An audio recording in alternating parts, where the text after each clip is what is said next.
pandemia, infelizmente não dado o enfoque suficiente nessa questão, veio mostrar o descuido completo da casa comum. A gente depende do meio ambiente e o meio ambiente responde às ações que a gente faz. Nessa casa comum, nós não julgamos nada fora. Está sempre dentro da nossa casa. Nós estamos tendo a noção bem clara de que o homem é um animal social e que ele precisa viver em conjunto. Na verdade, tudo está relacionado, né? O jeito da gente viver, o que a gente consome, como é que a gente se comporta, como é que a gente destina o lixo que a gente gera.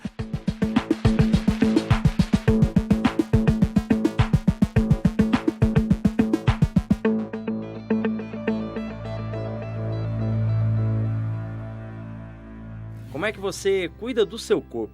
Procura fazer atividades físicas regularmente e, neste momento de pandemia, toma todos os cuidados para não contrair a doença? Mas o que você diria se alguém te perguntasse como você convive com o nosso planeta? Quer saber? Também nem precisa responder. A própria pandemia que estamos enfrentando já nos diz muito sobre essa relação. Qual que é a relação hoje, Dom Leonardo, que a gente pode perceber da pandemia e os seus impactos no meio ambiente? Outro dia, dialogando com um bom cientista, ele chamava a atenção de que cada vez mais nós, destruindo a natureza, estamos possibilitando que sejamos atingidos por vírus que antes nós não conhecíamos e que estão presentes na natureza, por exemplo, nos animais. Como cada vez o espaço é menor, esse vírus começa a procurar outros animais, digamos assim, no caso nós, pessoas humanas, para buscar alojamento, para buscar abrigo.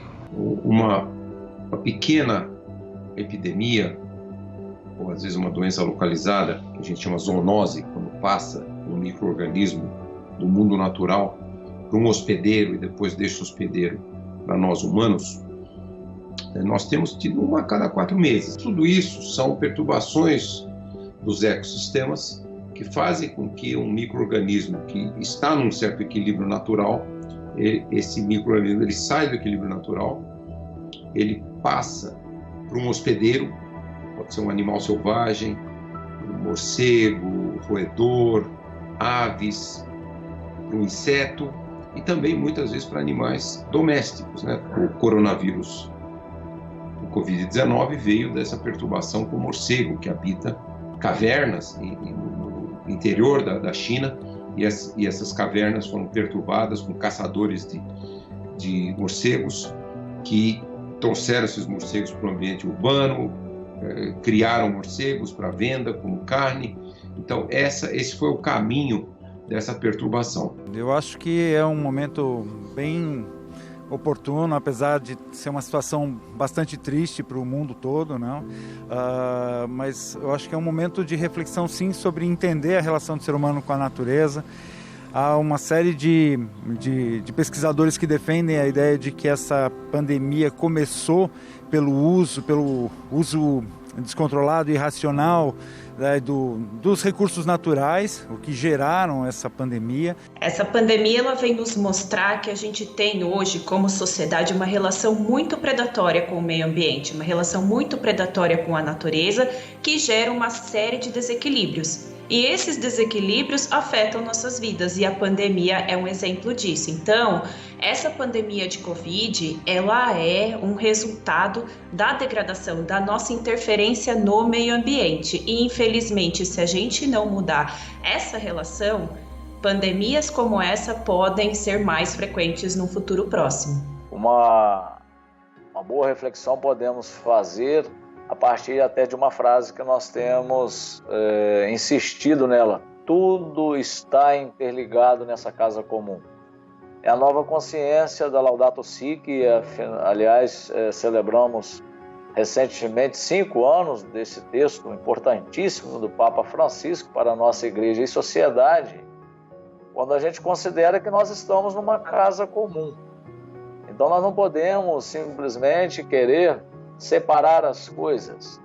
uma pandemia desse porte mundial, global, claro que está ligado a questões ambientais, a causas ambientais e a reflexos socioambientais. Tudo isso que nós estamos passando tem a ver com o meio ambiente. O primeiro conceito que nós temos que refletir com essa pandemia não existem coisas separadas. Nós, né, eu, homem, nós, humanidade, aqui desse lado e o meio ambiente do outro lado. Não existe isso. É tudo uma coisa só, uma unicidade só. Então, você veja, essa pandemia, ela iniciou-se do outro lado do planeta Terra. Em poucas semanas já estava com casos do outro lado do planeta e em poucos meses tomou o planeta todo. Demonstrando que, na verdade, o nosso ecossistema ele é único. Queria que você falasse por que as ações do homem impactam tanto em questões ambientais. Por que o nosso dia a dia ele é cercado de atitudes que provavelmente, em cadeia, vão ter um impacto muito grande ambiental no nosso planeta. Então, nós chamamos essa ação do homem de ação antrópica, né? Que por definição, é justamente a ação do homem. Então, o que o homem faz? Ele faz agricultura, então ele vai ao campo e ele retira a floresta para poder abrir espaço para poder fazer agricultura. Então, isso é uma interferência do que nós chamamos de uso da terra. Então, essa é a principal ação que os humanos têm. Esses efeitos antrópicos, primariamente, eles vão fazer com que haja um aumento de temperatura local, com que haja emissão de carbono. Tá? Secundariamente, tudo isso provoca outros tipos de efeitos, como, por exemplo, os efeitos da poluição, principalmente nas cidades, o uso de combustíveis e outros tipos de materiais que acabam produzindo poluição, e todos esses efeitos, quando a gente tem uma população muito grande, que é o que está acontecendo no mundo, esses efeitos acabam revertendo sobre as populações, e esse é o problema que nós estamos sofrendo agora. É esse o cuidado com a casa comum para o qual o Papa Francisco nos chama desde a Laudato Si, escrita pelo Pontífice em 2015. A encíclica ecológica nos convida a uma reflexão sobre a mutilação que nosso consumismo tem feito na criação divina. Resultado de uma visão egoísta, de que o ser humano não é parte do todo, mas sim o dono dele. Um sinal de alerta que a nossa casa comum, algo que o Papa Francisco destacou no Laudato Si de 2015, a ecologia integral mostra que tudo está interconectado, inclusive os micro-organismos. Dá por esses exemplos, poucos, mas por esses exemplos positivos, como por exemplo a diminuição da poluição do ar numa grande metrópole como São Paulo, a diminuição da poluição da água em locais turísticos, dá pra gente imaginar e tentar tirar como legado pós-pandemia uma ideia de desenvolvimento sustentável, de continuar progredindo enquanto sociedade, mas em harmonia com o nosso planeta? Eu vejo dificuldade, porque não mudou a mentalidade. Não mudou a cultura meioambiental, não mudou a cultura das nossas relações em relação à cidade. Estou dizendo isso porque você, na medida em que as pessoas vão voltando para a rua, você percebe de novo o mesmo lixo no chão, você percebe a mesma poluição. Enquanto não mudar a nossa cultura de relações, será difícil nós termos um outro modo de conviver. O texto da Laudato Si tem que continuar sendo acolhido, aprofundado pela nossa igreja e pela sociedade, porque ele quer ser uma reflexão que engloba a todos, uma reflexão global. A própria estrutura do texto nos ajuda a isso.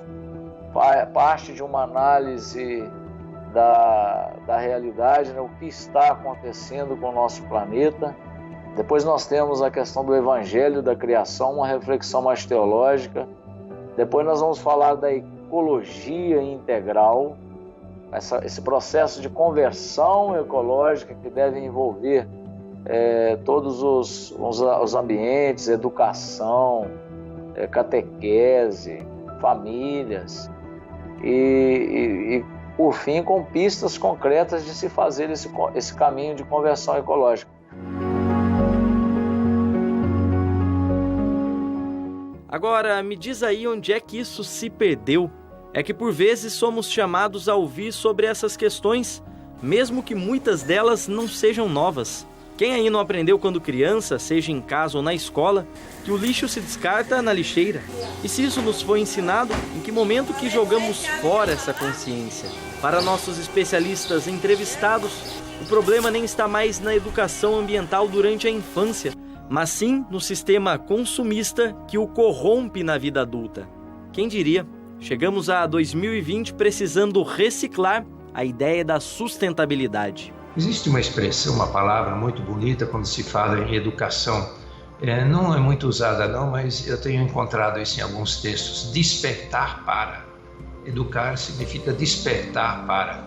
Despertar para o meio ambiente, despertar para a convivência, ajudar a abrir os olhos. Coisas tão pequenas de dentro de casa. Eu trago no meu coração um princípio que eu aprendi lá na minha infância, inclusive, né? Deus perdoa sempre. Nós, humanos, às vezes, mas a natureza não perdoa. Você não ouviu falar desse ditado? A natureza, ela vai reivindicar para nós aquilo que nós causamos de agressão a ela. Nossa casa quer ser cuidada, ela não quer ser destruída. E nós estamos tirando das entranhas da terra todas as energias.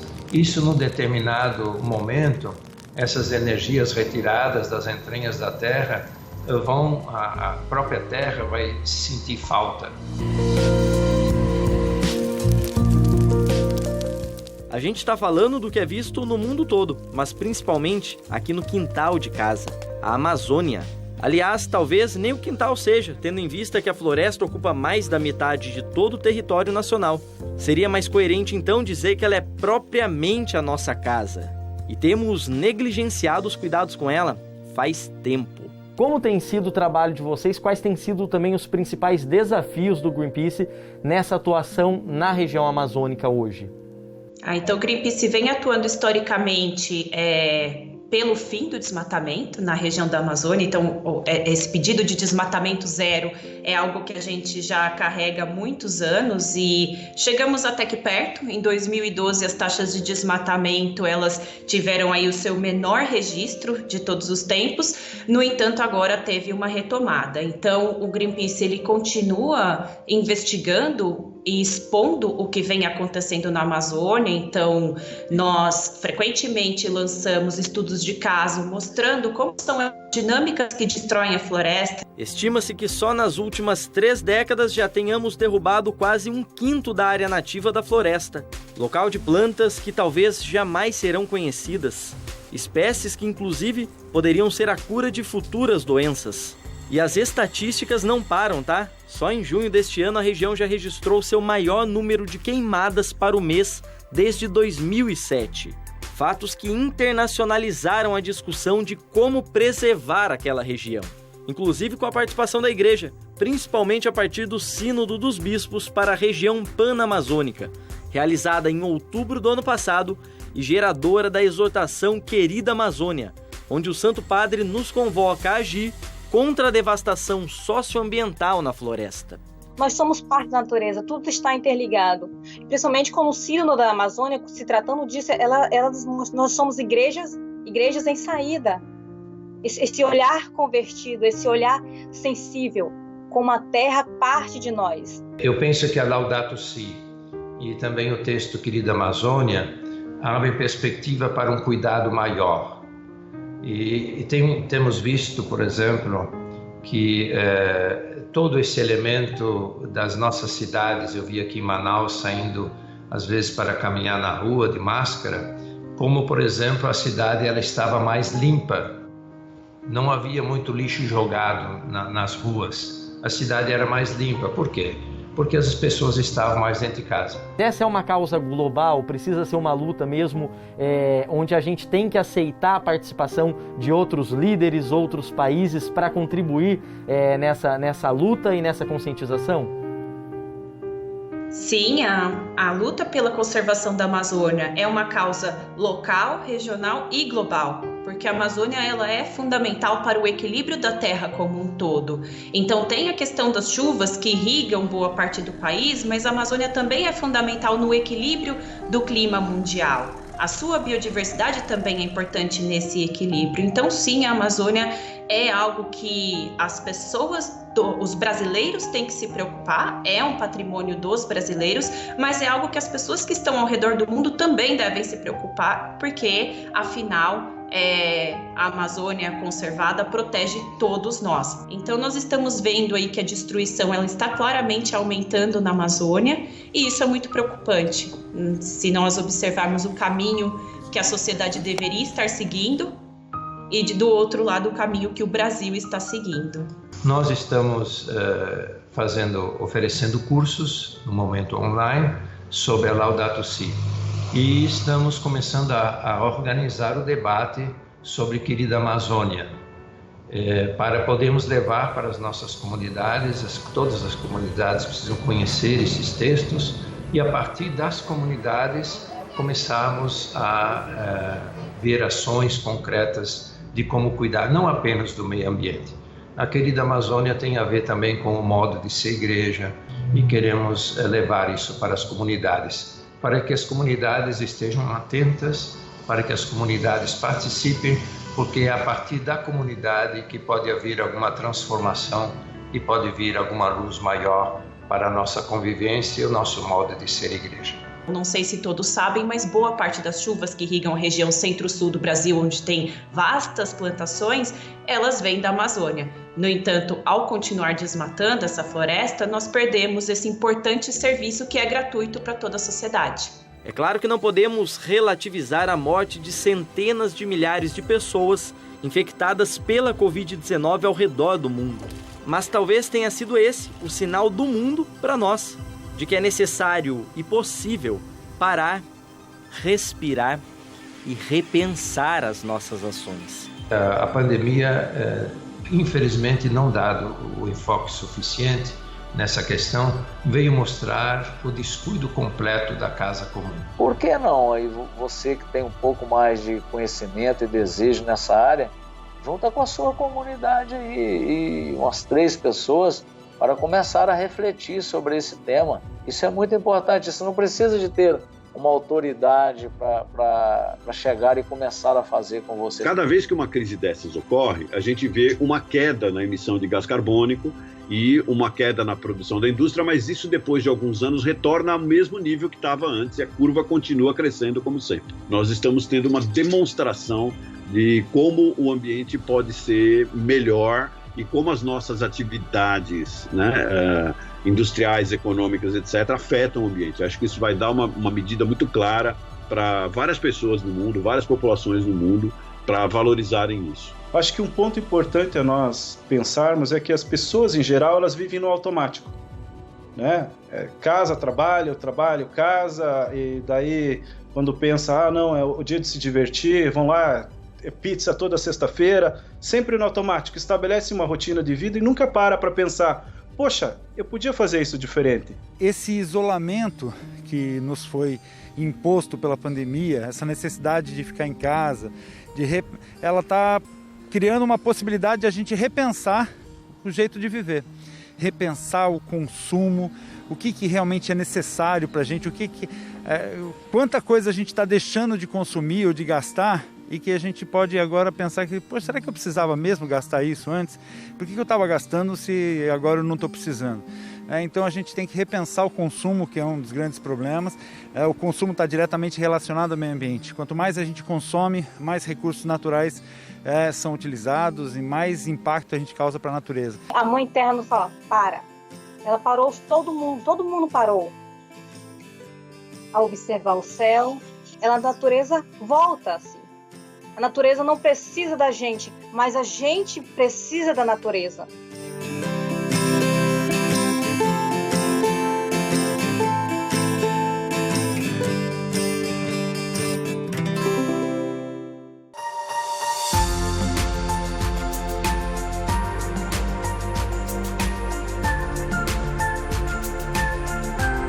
Pegada é o termo que usamos para definir o rastro que a gente deixa por onde passamos, uma marca.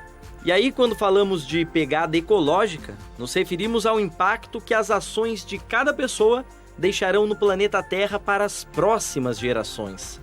Um estudo da Global Footprint Network, organização internacional pioneira no cálculo dessa pegada, mostra que no atual ritmo de produção industrial e consumo da humanidade, seriam necessários os recursos de quase 2 planetas. E eu vou te contar uma informação que talvez te deixe impactado. Nós temos apenas um. Primeiro é importante nós termos a consciência de que o ser humano é poluidor por natureza. Seja ao ir no banheiro, fazer nossas necessidades, a gente já está poluindo o meio ambiente, né? Então, não só quando a gente consome algum produto que a gente gera lixo, por exemplo, que isso já é mais divulgado, mas quando a gente consome água, faz alguma atividade em casa, aquela água vira esgoto. Quando a gente vai no banheiro, aperta a descarga, aquilo vira poluição. E muito disso, quer dizer, toda essa água que a gente consome em casa, ela acaba nos recursos hídricos de alguma forma. A gente vê que nesse momento de ausência de turistas, por uma questão aí de decreto estadual, municipal, a falta de turistas nas praias tem diminuído a quantidade de resíduos que a gente enxerga nas praias. Isso é positivo, mas a gente sabe que é temporário, porque a partir do momento que tudo volta a funcionar, a tendência é voltar a ter usuários nas praias e a geração de resíduos. Mas esse resíduo que está na praia não é necessariamente do turista, ele também é de quem mora longe da praia. Quem está no Vale do Paraíba, quem está no interior do país, quando joga um resíduo fora do lugar correto, quando joga um plástico na rua, esse plástico vai cair num rio e vai chegar no mar, mais cedo ou mais tarde. Historicamente, a gente se preocupa com lixo no mar, né? Na verdade, o Aquário de Ubatuba, e logo em seguida, quando é inaugurado o Instituto Argonauta, conjuntamente com o Projeto Tamar, foram as primeiras instituições a trabalhar nessa problemática do lixo no mar aqui no Brasil desde 1998. E a gente percebe claramente uma forte influência, talvez a segunda causa de mortalidade na região, depois da pesca incidental, desses grupos que a gente analisa. Então a gente vê que é um dos fatores mais importantes hoje em dia para a sobrevivência da fauna marinha na região costeira. Os efeitos que a gente vê sobre a agricultura podem mudar a qualidade do alimento, então isso vai ter um impacto direto em saúde, e podem diminuir a produção de alimento em vários casos mais para frente com os efeitos. Então isso pode gerar fome em lugares onde existem pessoas mais pobres. E essa diferença, essa desigualdade mundial acaba levando aí, nós temos os efeitos sociológicos, os efeitos não só econômicos, mas sociológicos, etc., e governamentais. Isso pode levar até mesmo a guerras, né? Existem livros sobre, por exemplo, falando sobre as guerras do clima, que se a gente realmente exagerar isso, nós vamos começar a ter uma disputa pelos produtos que as pessoas precisam.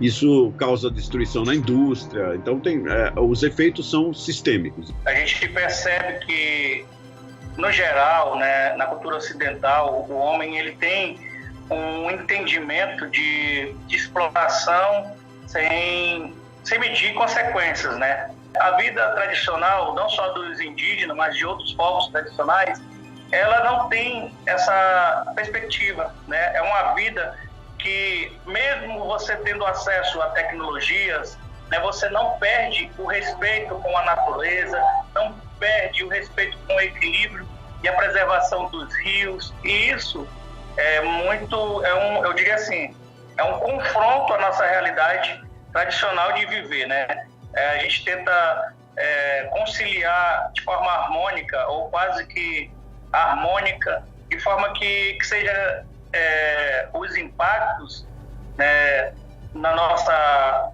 correlação com a natureza, elas são quase imperceptíveis. E a nossa conta com o planeta está no vermelho já tem um bom tempo, viu? Foi lá nos anos 70 que a nossa sociedade passou a consumir todo ano mais recursos do que a Terra era capaz de regenerar. Sobrecarregada, ela passou a ficar cada vez mais doente. Não podemos querer ter uma vida saudável num planeta doente. a pandemia do coronavírus, ela escancara também outras pandemias. A gente podia falar de várias, né? Políticas, sanitárias, sociais e ambientais. Eu tenho receio de que nas nossas realidades de grandes cidades, nós daqui a um pouco não teremos mais água suficiente, transparente, porque não estamos cuidando da natureza. Conversando outro dia com um padre que me levava para uma pequena comunidade, ele me dizia, nesse riacho aqui, como criança, eu tomava banho, completamente hoje tomado. Nós em casa, no sul, nós lavávamos roupa no rio e tomávamos o nosso banho no rio. Hoje você não pode entrar dentro da água, tão poluída que é. As tartarugas comem lixo, infelizmente. Esse é um dos problemas que a gente tem encontrado com bastante frequência aqui no litoral. A maior ameaça para as tartarugas marinhas no mundo todo continua sendo a captura acidental na pesca. E a segunda grande impacto no mundo inteiro é a questão do lixo. Então, esse lixo foi parar no mar por uso inadequado, por deposição inadequada. Alguém jogou no lugar errado e acabou parando no mar. A tartaruga, por acidente, come esse plástico e vem a óbito. Há diversos impactos que nós já provocamos, que são impactos que vão demorar muito para o efeito desaparecer. São os chamados impactos inerciais. Existe uma inércia deles.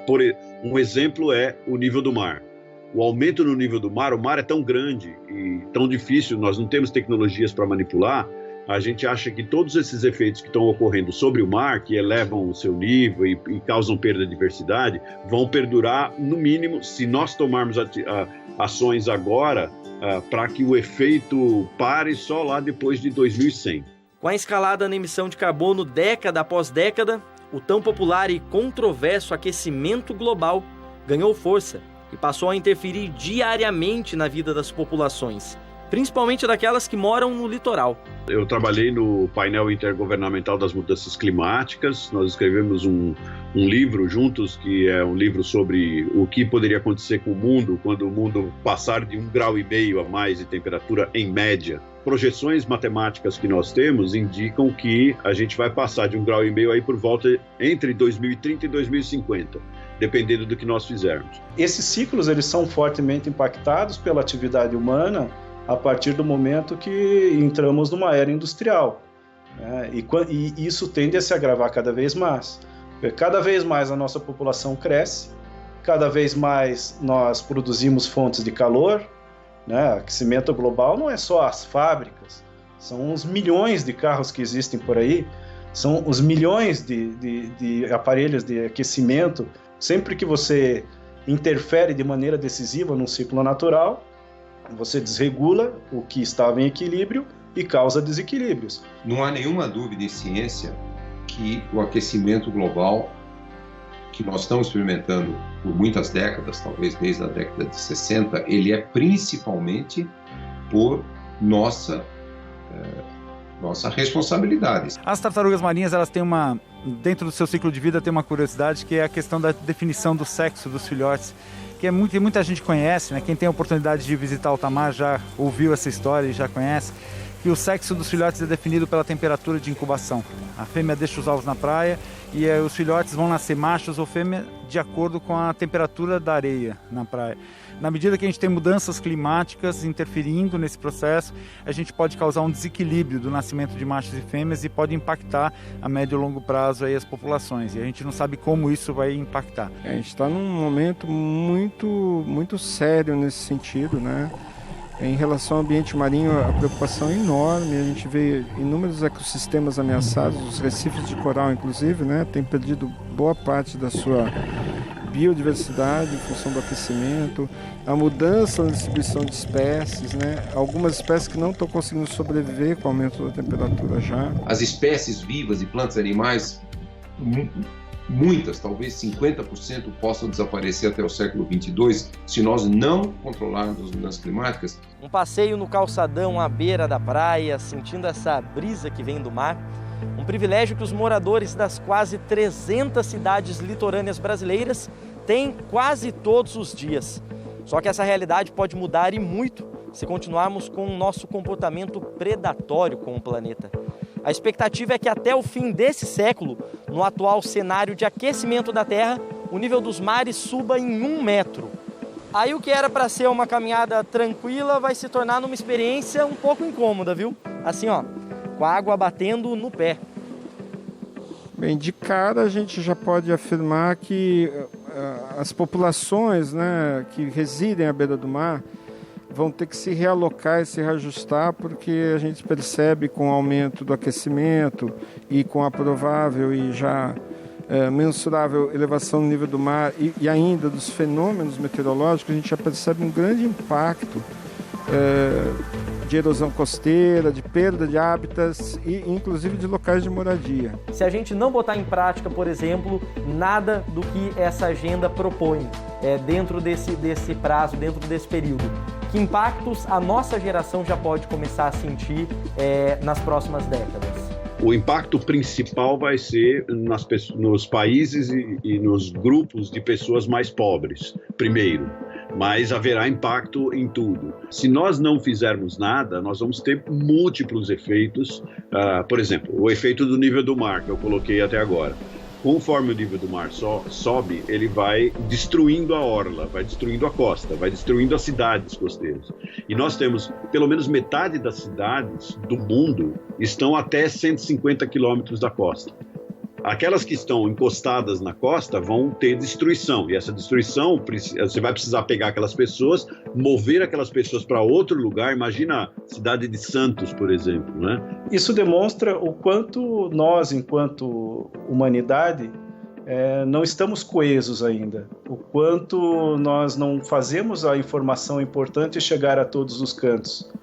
As pessoas que estão aproveitando dessa retração da sociedade, né, em geral, para desmatar, para produzir queimadas, demonstram que realmente não tem conexão nenhuma com o que está acontecendo no mundo.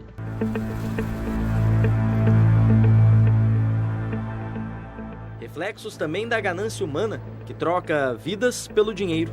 É o que se vê, por exemplo, na tragédia de Brumadinho, que há quase 2 anos transformou uma cidade em um vale de lama. Vou perguntar de um caso específico porque, pelo trabalho na comissão e também pelo seu trabalho pastoral na Arquidiocese de Belo Horizonte, o senhor pôde acompanhar de perto, que é a tragédia de Brumadinho. É um exemplo desse nosso comportamento totalmente inadequado na nossa relação com a casa comum?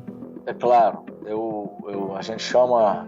Com todo o empenho, a gente diz que é um dos maiores crimes socioambientais cometidos aí por grandes multinacionais. Nós sabemos que nesse caso é a Vale, mas tem outras grandes mineradoras aí que causam esse sistema de destruição. Isso é para nós um exemplo do que a gente não quer para ninguém. O que nós presenciamos em Brumadinho, acompanhando as famílias, sofrendo as dores de toda essa tragédia crime, a gente não deseja isso para ninguém. O que dói, além da perda concreta, que é irreparável para as famílias, é essa coisa de saber que já era sabido que isso ia acontecer e ninguém fez nada.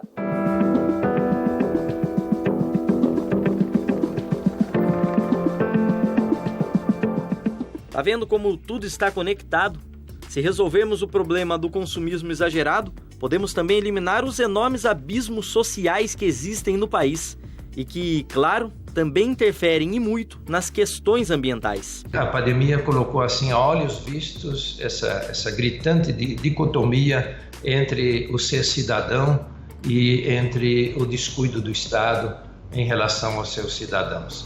Não só então em questão do meio ambiente, mas em questão da saúde, mesmo a questão da economia. É uma preocupação maior em relação à economia e não em relação às pessoas. E aí a gente fica pensando, mas outras acontecerão? E por que então que nós não mudamos esse estilo? Quem é que está ganhando com isso? Certamente não se muda porque tem alguém ganhando com isso. Não são os pobres, não são os que perdem as vidas, não são os trabalhadores que morreram, não são as comunidades locais, não são, porque perderam horta, perderam a paz. Hoje Brumadinho é esse foco de conflitos, de tantas coisas de luta, de luto, enfim. Então isso toca-nos profundamente para poder dizer que nesse rumo as coisas não dão certo, porque é uma cultura que mata. As políticas públicas, especificamente relacionadas ao saneamento básico, ao destino correto dos resíduos, elas são satisfatórias ou a gente ainda tem bastante para progredir? Temos muito que progredir. O Brasil parou no século XIX, se a gente olhar os indicadores, né? Porque nós temos ainda mais de 35 milhões de brasileiros que não têm água potável para beber. Quanto mais para lavar as mãos no momento de pandemia, onde as autoridades médicas pedem para que a gente mantenha as mãos limpas, higienize com água e sabão. A gente tem uma quantidade enorme de brasileiros que não têm acesso nem à água tratada. Quando a gente fala de esgoto coletado, metade do Brasil não tem. A gente avançou muito na energia elétrica, telecomunicação, todo mundo tem um celular para falar. Infelizmente, muita gente não tem sequer água potável para beber. A água é um patrimônio universal e também é um patrimônio que é essencial para a vida. E a gente percebe que não só a poluição, né, por meio de exploração mineral e outras formas de poluição tem sido nocivo, né, para a água, mas também a gente tem percebido, né, em várias regiões, inclusive aqui na Amazônia, uma tendência de privatizar a água, né? Não podemos admitir isso, não podemos aceitar, né, e a gente vai resistir, porque a água, para muitos povos tradicionais, né, ela faz parte não só, né, da cultura, mas faz parte da existência de muitos povos. A gente não consegue fazer em 4 meses uma transformação de uma história de milênios. É muito difícil fazer isso. Mas as marcas ficam. Eu vou dar o exemplo da crise hídrica de 2014. Né? Até hoje, eu pessoalmente ainda coloco aquele balde para coletar a água, para usar a água de outra forma, para não perder a água. Quando começou a pandemia do coronavírus, a gente já alertava a mídia, a imprensa, de que a falta de saneamento básico ia cobrar um preço alto, principalmente naquelas regiões mais vulneráveis, né, nas favelas, as áreas mais periféricas, as áreas isoladas, as áreas irregulares, onde as pessoas moram em condições muitas vezes desumanas, né, e onde o esgoto frequentemente passa a céu aberto. Então essas pessoas tendem a ficar mais doentes naturalmente pelas doenças da água poluída.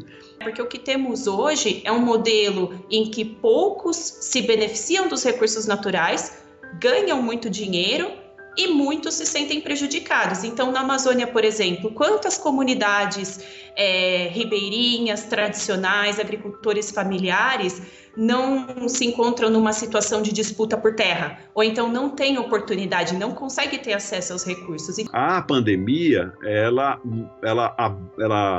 mostrou algo que eu acho que é o problema mais importante. Vou falar de Brasil, mas não é só Brasil. No mundo inteiro isso está sendo visto. O principal problema que nós temos é a desigualdade social. A desigualdade social, ela não é ruim para as pessoas que estão numa situação pior. Ela é ruim para todos nós.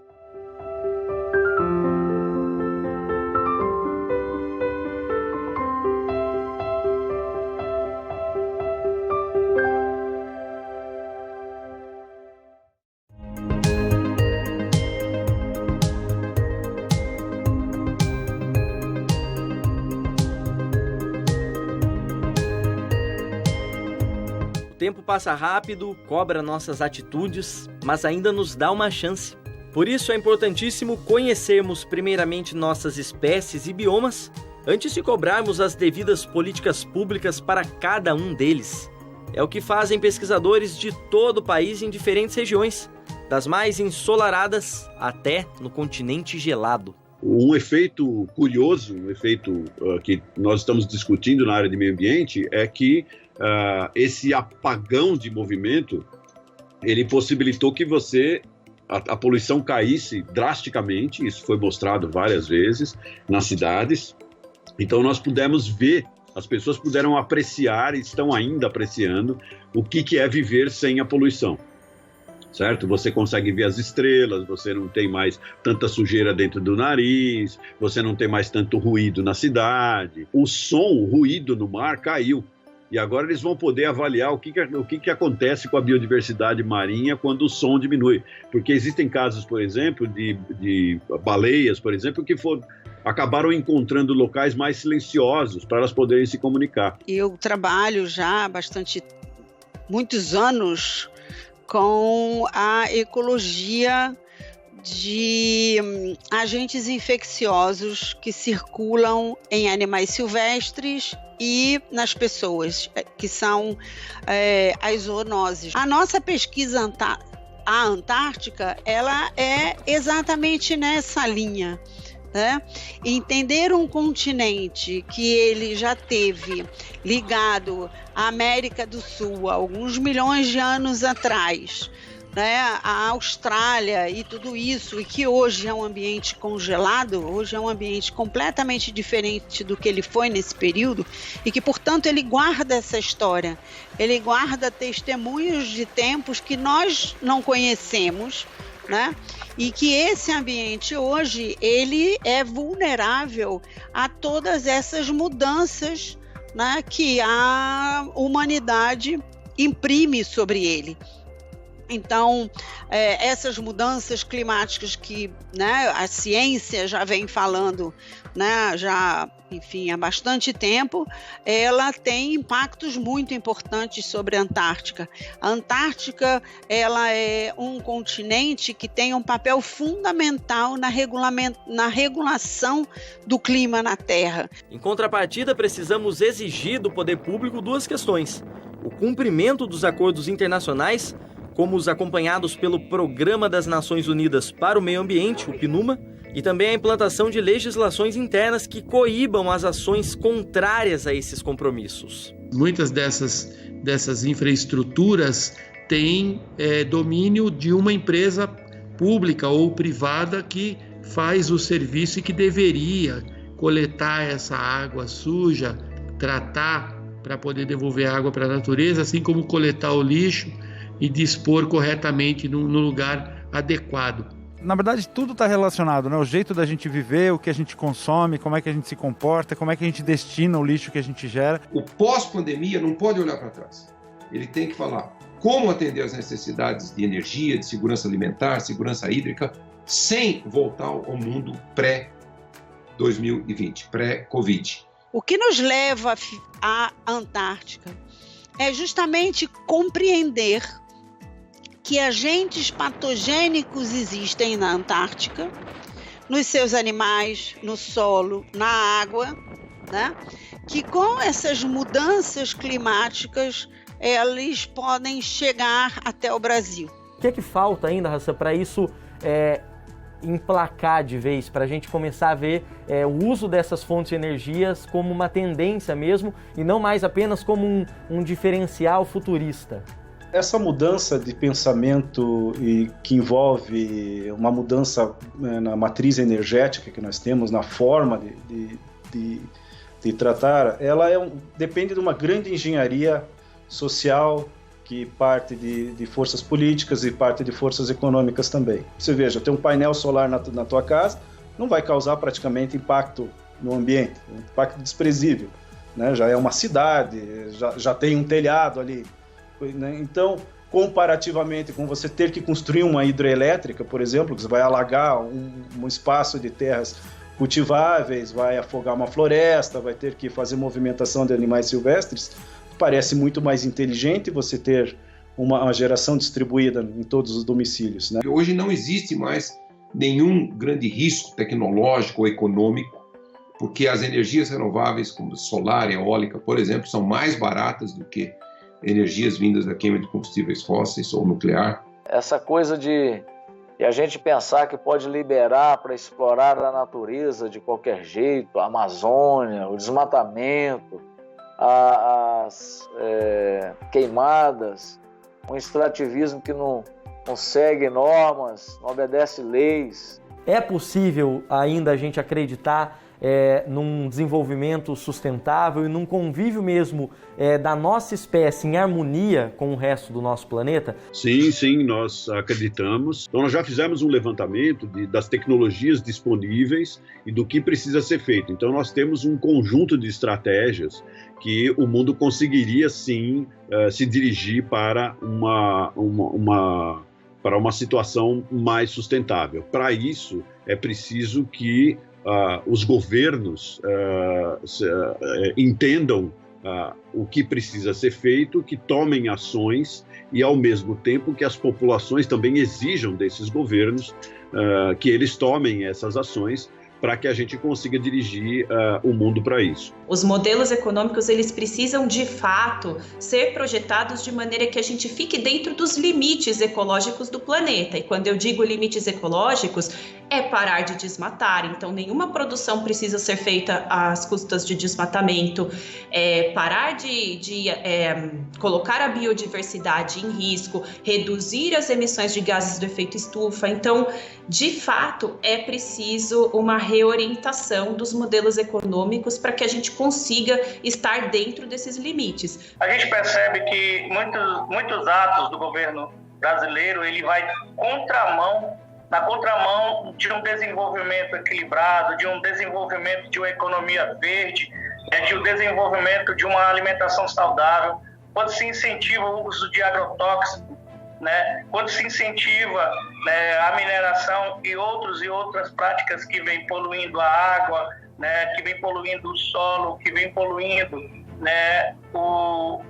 o ar e tudo mais, a gente fica muito preocupado.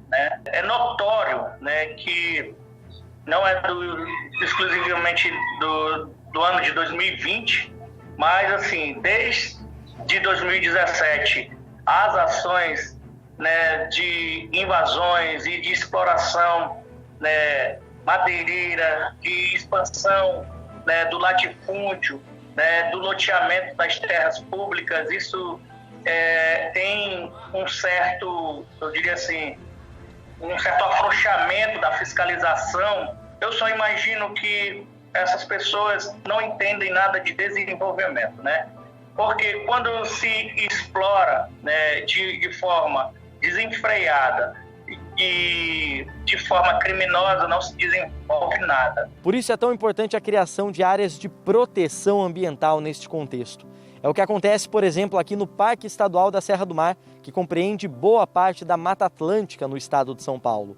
Um trabalho que não apenas protege as espécies da fauna e da flora que são abrigadas aqui, mas também as pessoas que dependem do que acontece nessa região. Nós estamos no Parque Estadual, em um dos núcleos do Parque Estadual da Serra do Mar, o núcleo Pissinguaba. O Parque Estadual da Serra do Mar, ele possui mais de 300 mil hectares, abrangendo 25 municípios do estado de São Paulo. O núcleo Pissinguaba tem 47 mil hectares e abrange 80% do município de Ubatuba. Além da conservação da mata, da biodiversidade, o núcleo Pissinguaba ele também tem uma característica um pouco diferenciada, que é a conservação da cultura. Nós temos comunidades tradicionais dentro da unidade. Então nós temos comunidades quilombolas, comunidade caiçara, território indígena, dentro da unidade de conservação. Os desafios dessas populações tradicionais, no entanto, ainda são tão grandes quanto as florestas que habitam. A semana passada morreu 12 Yanomãs em conflito com garimpeiros. Há muito tempo atrás que os povos indígenas estão sendo ameaçados, até suas terras sendo invadidas. Agora, com essa questão da pandemia, os garimpeiros têm levado o corona para dentro das comunidades. A gente vê o desrespeito do governo, do Estado com os povos indígenas. Nós vivemos em um tempo muito difíceis mesmo. A questão da saúde, da educação, a questão do território. Sem territórios nós não temos vidas.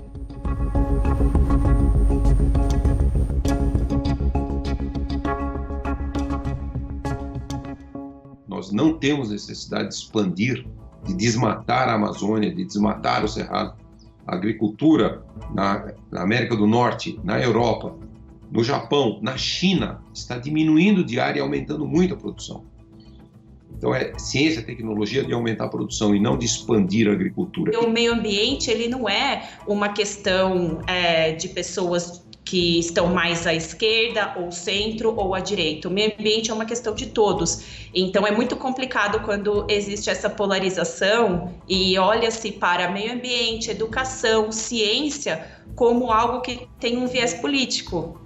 Mas não, isso é algo que são áreas que precisam ser fortalecidas para a melhoria de toda a nossa sociedade. O Parque Estadual da Serra do Mar, ele protege encosta, ele protege os mananciais, né, e protege a fauna, né, a preservação do habitat das espécies, da fauna. Sem sombra de dúvida, sem a unidade de conservação, muita coisa poderia estar diferente, já alterada nessa região. Por isso se faz necessário um senso de unidade, de comunhão. E em tempos tão tecnológicos, por que não? De conexão às nossas raízes, enquanto habitantes dessa casa. O que é que representa a Terra para vocês?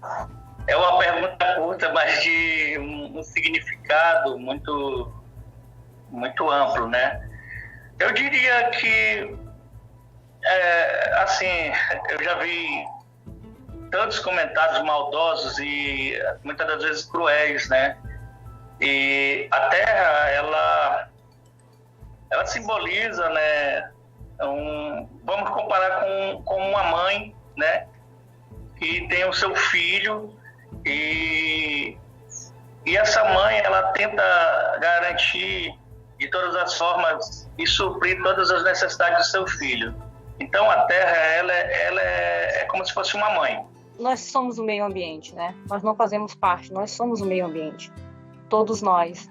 A partir do momento que a gente reconhece isso. É claro que a gente tem que estar convertido a esse olhar mais sensível. Eu acredito que essa pandemia nos trouxe essa reflexão. Essa falta que está nos fazendo fazer uma caminhada numa praia, num parque, numa praça, respirar um ar puro.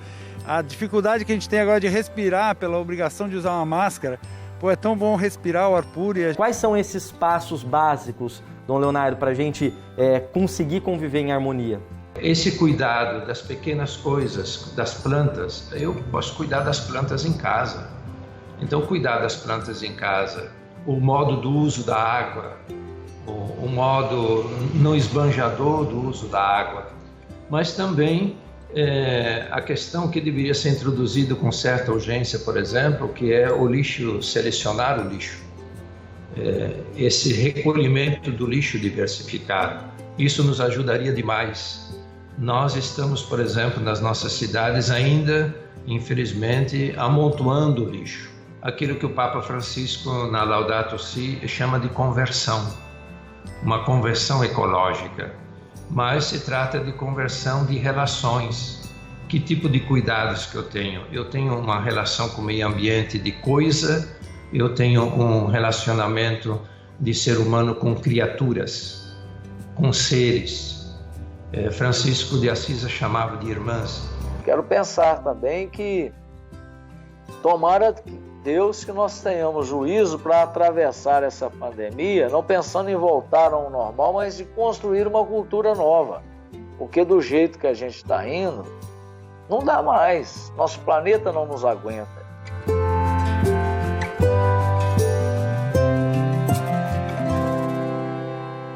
É possível, hoje nós, não indígenas, conseguimos encarar a Terra dessa mesma forma? É um desafio muito grande, mas a princípio, né, eu diria que precisa ser rompido com essa intenção gananciosa de poder e de riqueza, e também é preciso romper, né, com essa vaidade, né, e esse consumismo. Olha, eu acho que as unidades de conservação são um exemplo disso, né? Porque a gente desenvolve atividades aqui que contribuem com o incremento de renda, contribui com a economia local, as atividades de ecoturismo, as atividades desenvolvidas pelas comunidades tradicionais, né? Eles trabalham muito bem o manejo das áreas Então, acho que é um exemplo de que existe desenvolvimento com um desenvolvimento sustentável, né, com a conservação da natureza.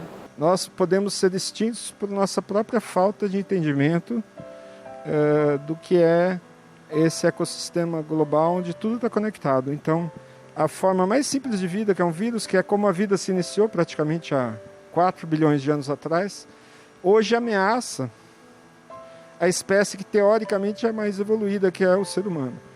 E por quê? Porque o ser humano não soube entender que ele faz parte da natureza e que ele tem que respeitar todas as espécies que vivem no planeta. Eu sou muito crente nessa proposta, né? Por que isso?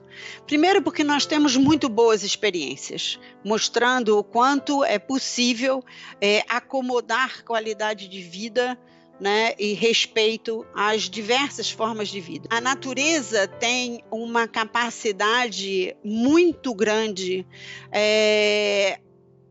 de resiliência e de resistência. Então, o que é isso, né? A capacidade de voltar ao seu estado normal, entendendo que esse estado normal ele nunca vai ser igual ao que era antes, mas ela tem essa capacidade de se reestruturar. É possível a gente viver em harmonia com o nosso planeta, mas muitos hábitos e muitas culturas precisam mudar para isso. Conversão ecológica é o que o Papa Francisco, que a igreja no Brasil, está pedindo-nos.